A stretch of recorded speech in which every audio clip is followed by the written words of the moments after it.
Hey guys, welcome back. We have a little update here in the world of celebrations leaks.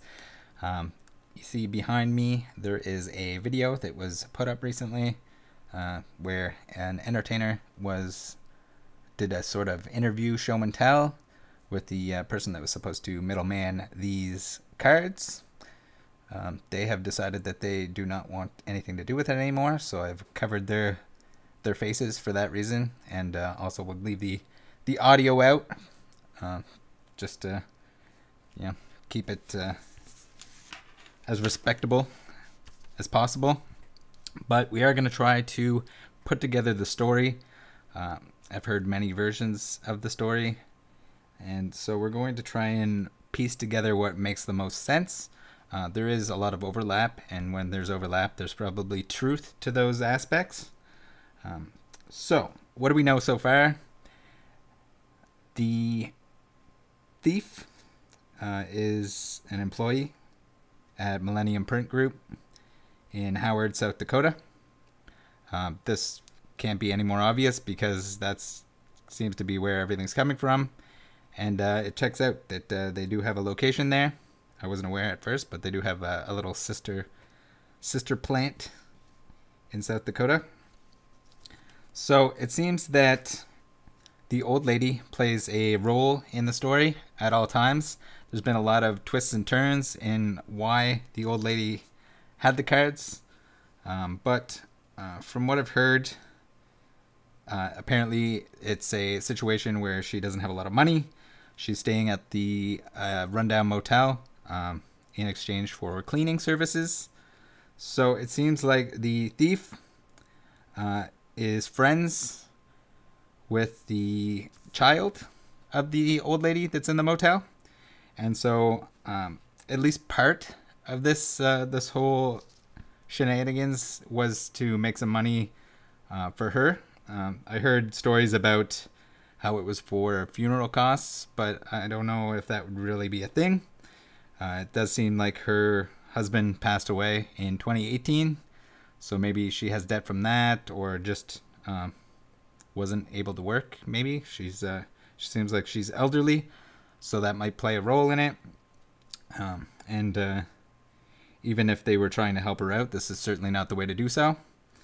Now, I'm going to think that Brandon isn't in that friend group, but I don't know. At this point, he no longer wants to be involved. It seems like everyone that publicly states that they have the stolen merchandise or cards or anything to do with them likes to eventually change their mind and become more private about it. So I don't know how close Brandon is with that friend or those friends, the thief or the person that was giving the cards. Whether Brandon got some of those cards from the source, or the thief themselves, that friend, or the old lady. It sounds like he knew a little bit about the old lady. He did tell me a story about a decorative box that said it was from Pokemon. So I have pretty good reason to believe that Brandon's full of crap and was trying to cover up for somewhere in the chain. So, I mean, apparently he imagined a box that all of a sudden conveniently no longer existed.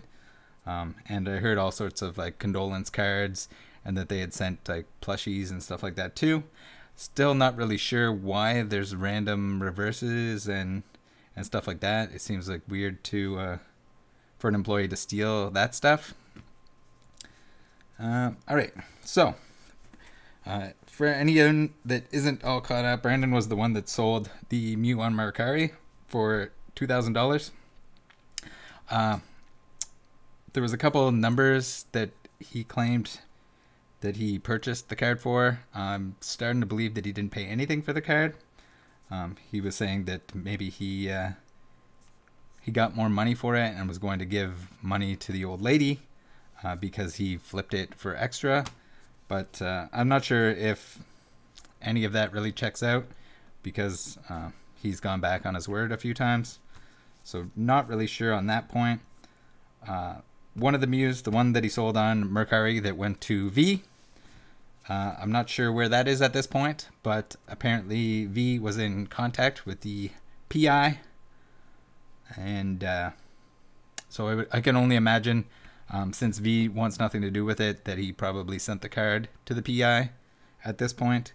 Not really sure. It's hard to say. The PI might have just said, hey, I just want information. You can keep the card until release. Don't show anyone. Like we saw with the Charizard VMAX shiny. Also, just for everyone in the comments, especially on Instagram, that was saying that these are not real cards, watch this video and tell me otherwise. They are definitely real. Everything that I've seen leads me to believe that everything came from that South Dakota Millennium Print Group, which would be the same thief. Unless there's multiple people at the company that were taking cards. But everything kind of traces back to that location, conveniently where they would be printing the cards right now, or had been printing the cards.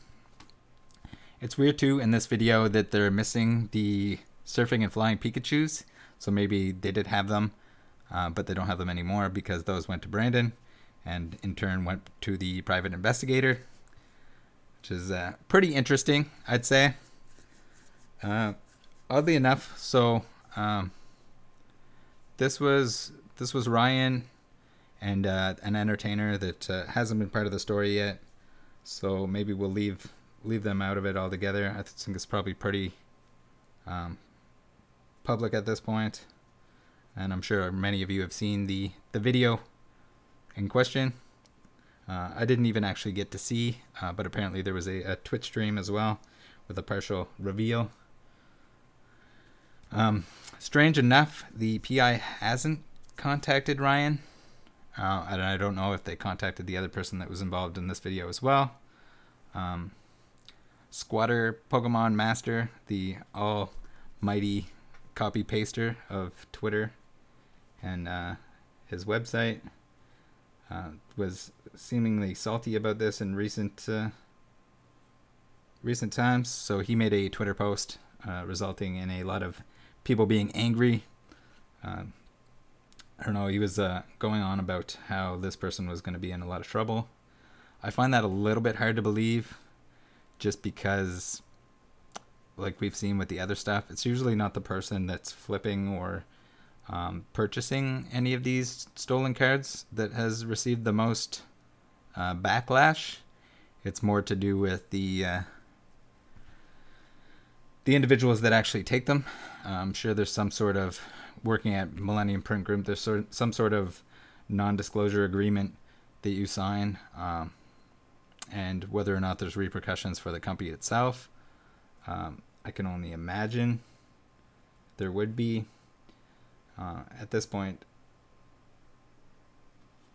I don't know. I'm sure there's things that they can do, or legal threat that they can make you return the cards. Will they do that, or will they just tell you to stop talking about them and stop posting them and take everything down that you have posted about it? Maybe, probably. I can see them doing that. I'm also kind of interested to find out whether or not the PI is actually hired by Millennium, or if they're in contact with both Millennium and the Pokemon Company. Be kind of interesting to know that, or maybe they're just doing their own kind of freelance thing where they are trying to track down thieves and then tell a company, hey, we found somebody that's stealing from work, and this is all the information, and here's your stuff back that got stolen. I can see that maybe being a thing,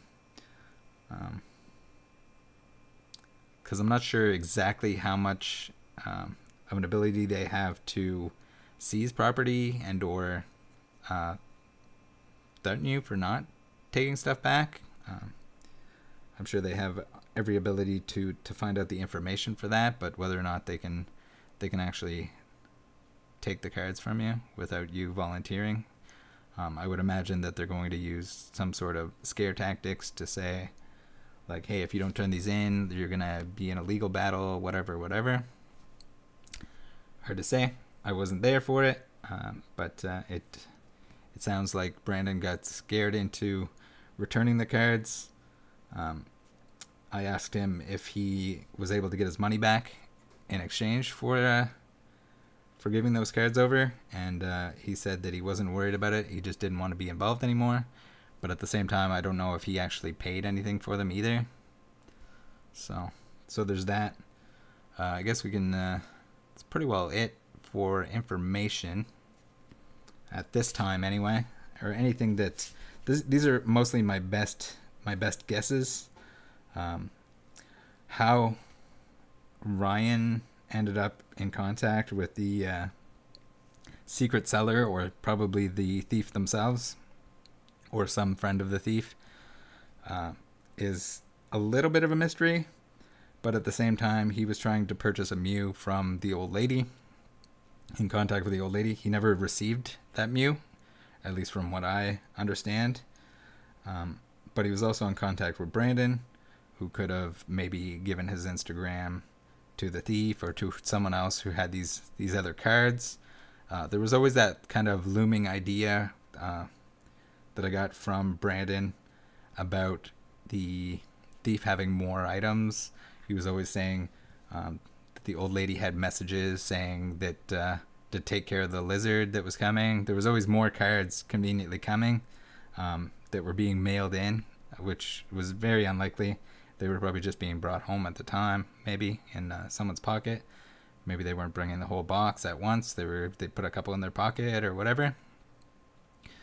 So, also a little bit strange that the cards seem to be appearing without any sort of even a penny sleeve or top loader or anything like that, and then later being sleeved. So maybe that was just because they were coming straight from work and straight into the hands of the people that were taking them. A little bit strange. Then, so yeah, these here, a lot of the pictures originally of these were blurry. They looked like crap. So many people didn't believe that they were real. Like, why would they print a Mega Rayquaza EX? But a lot of it had to do with the fact that these were playable cards or iconic cards over the years. Also, like, why would they put down at the bottom like the actual set symbol instead of a new set symbol? Well, that's kind of a little bit of guesswork at this point, but you'd have to think that it has something to do with the fact that this is like a specialty subset within. So maybe you get one of these cards here that are like reprints in each pack of 4 cards, which has been advertised, so it's known information. So you could only assume that one of 4 cards is going to be these, so you'll have a set of, I think it's 25 of each. And yeah, so most of the cards are here. There was some information about the people not knowing that these were coming. So I don't know if there was like an attempt to misguide people into thinking that these came from separate locations. But they definitely did. I found it hard to believe that multiple locations would let stuff slip out like this. I'm kind of wondering if the special delivery Charizard came out the same way. It would kind of make a lot of sense.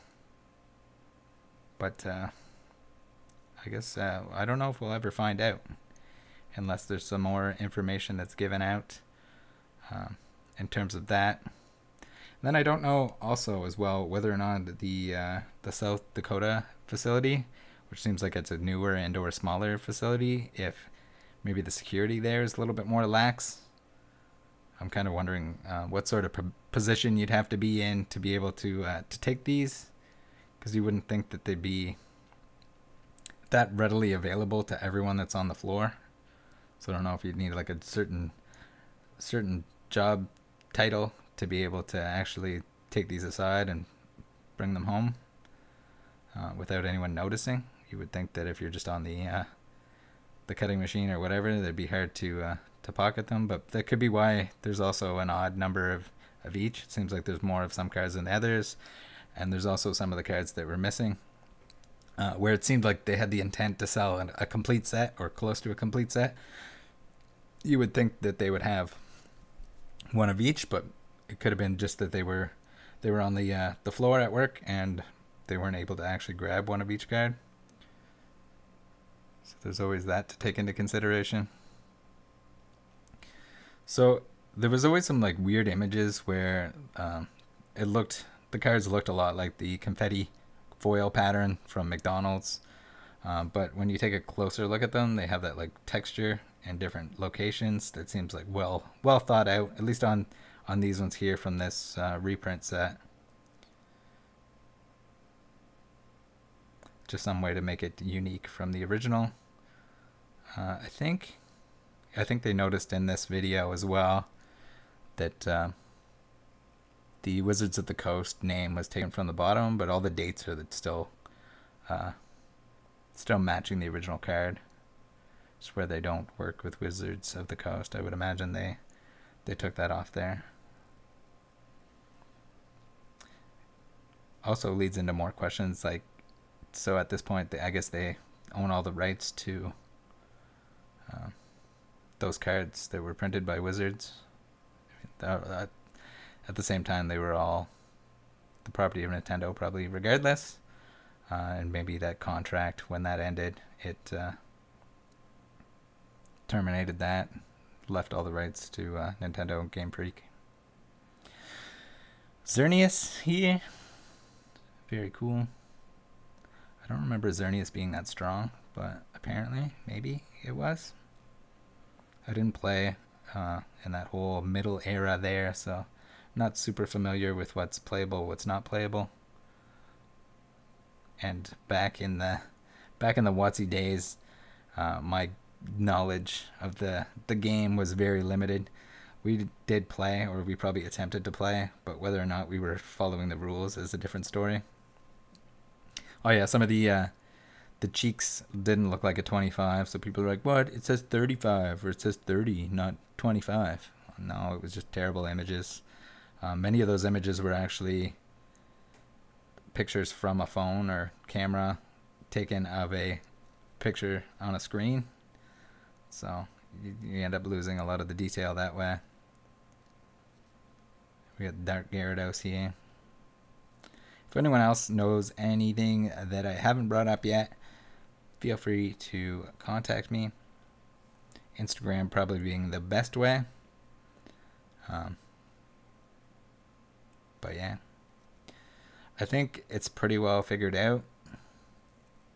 I'm not sure exactly where the PI is in terms of finding out the actual source of the cards leaving the factory, which would be the most important part, I guess. But surely that can't be too difficult for them. So it could be like the hollow dots within the cheeks too, that sort of throw it off, make it look like a different number, where it's reflective. If it isn't reflecting the same way, it could look like a different number. Certainly interesting. I had a lot of people commenting about how they should take all the most expensive cards and print them in this set so that everyone can have them. I mean, I guess, but I don't know. It's still kind of neat that they're going with playability on a lot of these. Certainly some that are iconic only, but at the same time, you can't print everything. You can't expect them to print to go down the list and take the 50 most expensive cards in the Pokemon trading card game. Just give everyone illustrators and everything else. Keep in mind that the 30th anniversary is going to come out. They don't want to absolutely print everything in existence. I guess they could reprint some stuff again with the 30 symbol on it instead of the 25. But you keep your expectations, I guess, within reason. These are some pretty crazy cards, if you ask me. Like the Birthday Pikachu. I don't know how much that is now, but it's not like it's that out of reach. Like they're asking for like Crystal Charizard and everything else. All this like Skyridge and Aquapolis and EX, like Gold Stars and stuff like that. But at the same time, I think maybe they don't realize that they might be sought after now, and it probably has to do with the limited amount that was printed back in those times, because at that point it was a low in Pokemon and the hobby in general, so there's less printed. So those being the rare items these days certainly attributes to the value of those. But we got Venusaur here. See there, it kind of looks like a 35, but it's just the way that the hollow pattern is within the numbers that's making it look busted. If you didn't see the previous video, we took a look at the back of the Mew and it had a real back on it. And I have no reason to doubt that these would have the same thing. There's nothing that looks fake about these. It does look like a mashup of things that they've done over the years, but I think that's kind of what they were going for. They want the retro card with some new features to make it pop. I think we got the Blastoise. Do we get a Blastoise? Blastoise? We'll have the Blastoise and the Charizard here at the end, I believe, unless the Blastoise was already up there. Yeah, there he is. So this one's kind of funny because it reminds me of, there was a fake Blastoise that was graded by PSA, and it had swirls, something like this, in the hollow pattern. One of those BSA, Billy Sports Authentication posts. I don't know how they skip that over, but again, as you probably know, if you watch the channel, grading companies suck. At least they do, in my opinion. So we got sort of a swirl there, the extra effort. So here, I think this is where they're talking about the bottom there, the copyright dates, and the Charizards. Oh, what do we got? We got regular Charizards. Regular Charizards for comparison, maybe. I don't have the audio playing for me either, so here we go. We got Charizard. Here we go, and then we get like a different texture in the flame. That's it. That's all. We'll let it do a little twist for you guys, so you can see the pattern, the foil pattern, and the texture pattern on it. Very interesting. I'm sure people will be chasing this just as hard as they are the Evolution Zard. Whether or not it's going to be hard to pull is to be determined. Thanks very much for tuning in, guys, and I will see you in the next one.